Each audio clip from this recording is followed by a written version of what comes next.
ইসলাম BRB আদমরা মাধ্যমিক বিদ্যালয় এর পক্ষ থেকে অনলাইনে ক্লাসে সবাইকে শুভেচ্ছা স্বাগত। আমি আজকে তোমাদের সামনে ইসলাম ও নৈতিক শিক্ষা সম্পর্কে আলোচনা করব। নবম ও দশম শ্রেণীর শিক্ষার্থীর জন্য আজকের পাঠ হচ্ছে শিক্ষার্থীর বৈশিষ্ট্য।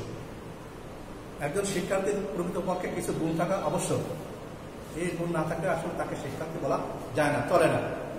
তাই আমার ধারণা মতে একজন শিক্ষার্থীর কিছু উল্লেখযোগ্য বৈশিষ্ট্য আছে, এই বিষয়ে আজকে আমি আলোচনা করব। যিনি বা যে শিক্ষার্থীর বৈশিষ্ট্য, শিক্ষার্থীকে এই বিষয়ে আমাদেরকে অবশ্যই প্রথমে একটু জানা দরকার বিশেষভাবে। এই কারণে যে প্রত্যেকটা বিষয়ের একটা সংজ্ঞা আছে, তেমনিভাবে শিক্ষার্থীরও সংজ্ঞা আছে। শিক্ষার্থী যে নিয়মিত লেখাপড়া করে এবং শিক্ষার প্রতি আগ্রহী ও যত্নশীল তাকে শিক্ষার্থী বলে। একজন প্রকৃত শিক্ষার্থীর কিছু বৈশিষ্ট্য থাকা আবশ্যক, তা না হলে চলে না। একজন আদর্শ শিক্ষার্থীর উল্লেখযোগ্য বৈশিষ্ট্যগুলো বিস্তারিতভাবে আলোচনা করলাম। এক, শিক্ষকদের আদেশ নিষেধ মেনে চলে। সত্যিকারের প্রকৃতপক্ষে একজন আদর্শ শিক্ষার্থী প্রথম আছে শিক্ষকের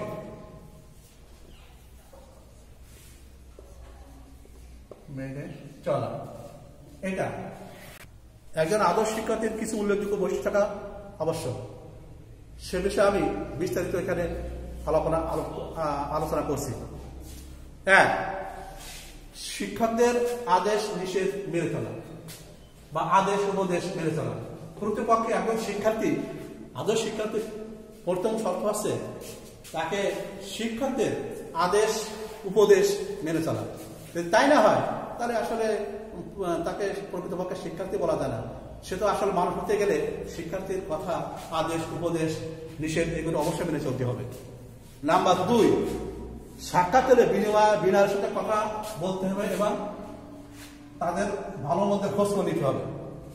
দুইটি হচ্ছে সাক্ষাৎ হলে, অর্থাৎ শিক্ষার্থী সে শিক্ষকদের সাথে যেখানে সেখানে রাস্তাঘাটে পথে শিক্ষা বলছে যেখানে দেখা হবে, সাক্ষাৎ হবে, তখন তাদেরকে সালাম বিনিময় করতে হবে অত্যন্ত বিনয়ের সাথে এবং শিক্ষকদের ভালো মন্দ সব বিষয়ে তার খোঁজ নিতে হবে। নাম্বার তিন, শিক্ষক যা শিক্ষা দেন তা মনোযোগ সহকারে শোনাপালন করা। আমি বিদ্যালয়ে আসছি, শ্রেণীকক্ষে আসছি, অথচ শিক্ষক কি বলতেছেন সে বিষয়ে কিন্তু আমি কোনো কিছু শুনছিস না এবং যত সহকারে কিছু শুনতেছে না, বলতেছে না এবং অন্য কিছু করতেছে।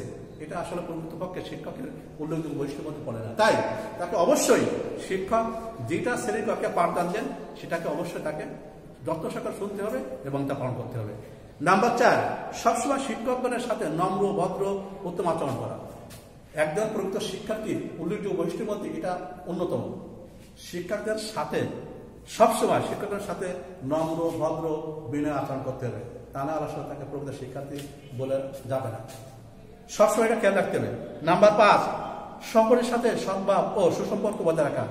একজন প্রকৃত আদর্শ শিক্ষার্থীর জন্য শ্রেণীকক্ষের যে সমস্ত তার সহপাঠী আছে তাদের সাথে সুসম্পর্ক বজায় রাখা, তাদের উপকার করা, সহায়তা করা এবং কোনো বিষয়ে যদি তার সমস্যা হয় সেগুলো তাদেরকে সাহায্য করতে হবে। এটা শিক্ষার্থীর একটা অন্যতম উল্লেখযোগ্য বৈশিষ্ট্য। নাম্বার ছয়, নিয়মিত শ্রেণীতে উপস্থিত থাকা। আমি ভালো শিক্ষার্থী, একাও সব পারি, কিন্তু আসলে আমি শ্রেণীকক্ষে কখনো উপস্থিত হই না। নিয়মিত সপ্তাহে একদিন আসি, 2 দিন আসি, বা সকালে এসে বিকেলে থাকি না, আবার দুপুরে সকালে আসে বিকেলে থাকি না, এগুলো করা যাবে না। তাকে সবসময় নিয়মিত দিক রাখতে হবে যে সবসময় তাকে অবশ্যই শ্রেণীকক্ষে উপস্থিত হতে হবে। নাম্বার 7, শ্রেণীকক্ষ বিদ্যালয়ে পরিষ্কার পরিচ্ছন্ন রক্ষা করা। এটা একজন প্রকৃত শিক্ষার্থী, অর্থাৎ শিক্ষার্থী, একজন আদর্শ শিক্ষার্থী একটা উল্লেখযোগ্য এটা একটা বিষয়। শ্রেণীকক্ষ সহ বিদ্যালয়ের যে সমস্ত জায়গা আছে সেই সমস্ত জায়গা, মাঠ, শ্রেণীকক্ষ, বারান্দা ইত্যাদি সব জায়গায় পরিষ্কার করে রাখতে হবে। এটা আছে এটা প্রকৃত শিক্ষার্থী একটা উল্লেখযোগ্য আর একটা বৈশিষ্ট্য। নাম্বার 8, শরীর ও পোশাক পরিচ্ছন্ন করা।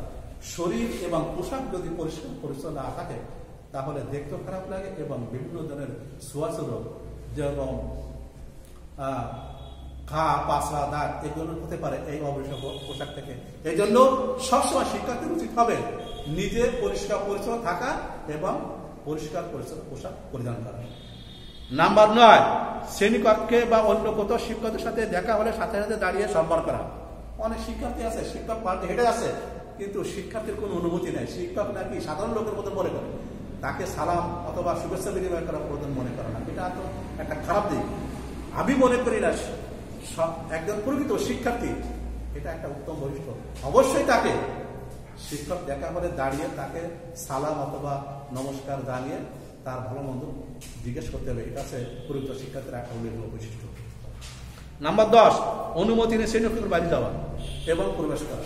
অনেক শিক্ষার্থী আছে, শ্রেণীকক্ষে শিক্ষক আছে, অথচ সে ডন্ট কেয়ার করে কিছু না মনে করে শ্রেণীতে প্রবেশ করতেছে এবং বাইরে আসছে।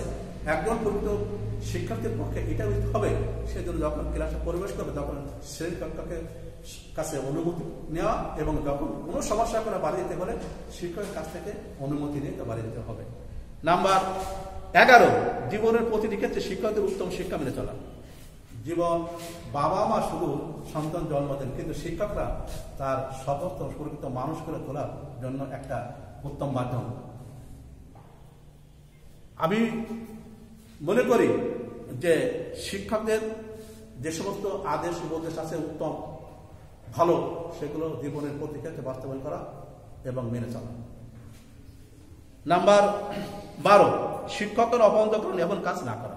শিক্ষকরা অপহরণ, এমনকি অভিভাবকরা যে সমস্ত কাজ অপহরণ করে না, সেই সমস্ত কাজ কোনোভাবেই একজন প্রকৃত শিক্ষার্থীর পক্ষে করা উচিত নয়।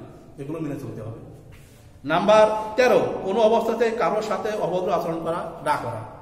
সবসময় জন্য খেয়াল রাখতে হবে, আমি তো শিক্ষার্থী দোয়া এবং প্রার্থনা কথা ছাড়া আমার উপরে ওঠা সম্ভব নয়, তাই কারোর সাথে কখনো খারাপ আচরণ করা যাবে না। শিক্ষার্থী বন্ধুরা, আমি অনলাইনে ক্লাসে এ পর্যন্তই আমি আজকে ক্লাস নিচ্ছি। এই নবম দশম শ্রেণীর ইসলাম নৈতিক শিক্ষার 114 পৃষ্ঠায় এ বিষয়ে বিস্তারিত আলাপ করা হয়, লেখা আছে।